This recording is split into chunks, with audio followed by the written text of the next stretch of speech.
అమ్మా రాపిడో బుక్ చేశారు మీరేనా? నేనేనండి. ఓటీపీ చెప్పండి. ఓటీపీ అది కాదమ్మా, నంబర్ చెప్పమ్మా.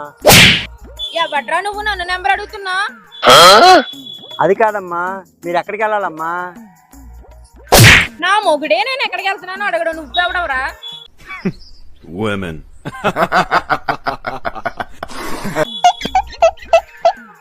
అలా కాదమ్మా, నువ్వు రాపిడో బుక్ చేసావు కదా, దానికి ఓటీపీ ఒకటి చచ్చి ఎడుతుందమ్మా, అది చెప్పమ్మా. అలా చెప్పిసావు. ఏమయ్యో, ర్యాపిడో బుక్ చేసావు కదా, ఆ ఓటీపీ నెంబర్ అంటే చెప్పిసావు. 3028. పెట్టాయి. సరే అమ్మా, కూర్చోమ్మా. సాయిరామ్ సాయిరామ్ సాయిరామ్